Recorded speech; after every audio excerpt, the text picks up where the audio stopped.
Poetry project. Made by Vianney. Example of a narrative poem. One time I was tired of being young, so I wished myself into an old man. But I was dying. The children were gathered around saying, "Do not die. Let's go out and have a day. Look! The moon is forgiving us with another sun." But I was sweating and said, "It is time. That log has hollowed itself out and waits for me. My old spirit already has its shoes on." Then I crawled into the log, with the moon just beginning to forgive me. Author unknown. Example of a simple poem. A significant symbol of Christmas is the simple candy cane. Its the shape is the crook of the shepherd, one of the first who came. The lively peppermint flavor is the regal gift of spice. The white of Jesus' purity, the red is sacrifice. The narrow stripes are friendship, and the nearness of his love, eternal, sweet compassion, a gift from God above. The candy cane reminds us all of how much God cared, and like his Christmas gift to use, it's meant to be broken and shared. Author unknown. Example of an irony poem. A fearsome wind cannot compel the weakest branch to gladly yield, yet the faintest breath upon your lips, and I have fallen against my will. Michael Forde. Example of a free verse poem. I was not happy with the rain until my eye caught 5 wet leaves, a mysterious autumn watercolor gift, here on this broken road. Author Amy Ludwig van der Water. Example of a metaphor poem. The night is a big black cat. The moon is her topaz eye. The stars are the mice she hunts at night in the field of the sultry sky. Author G. or Clark. Example of an alliteration poem.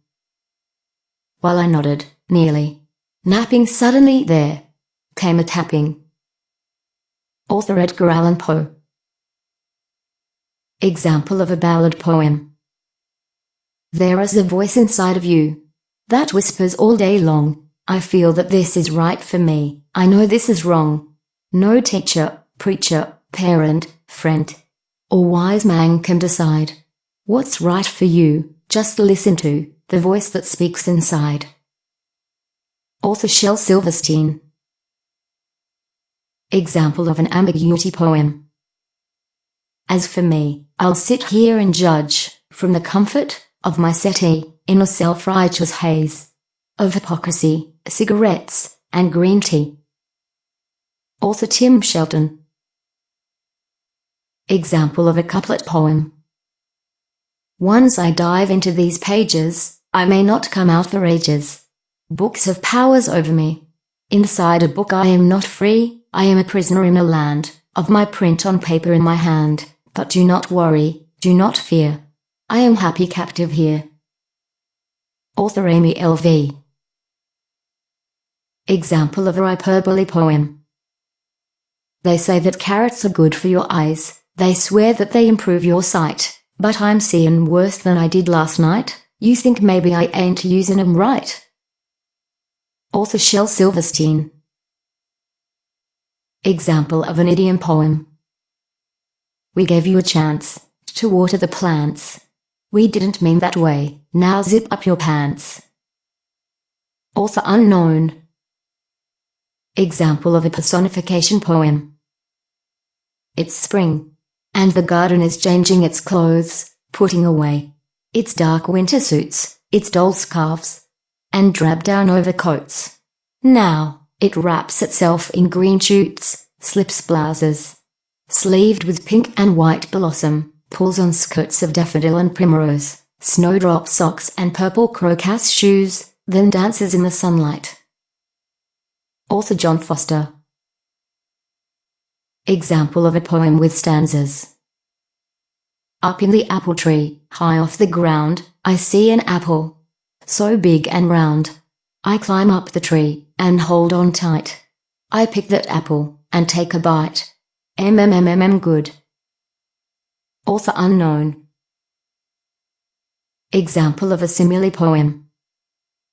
Looks like a mud puddle in the sky, and smells like moldy leather.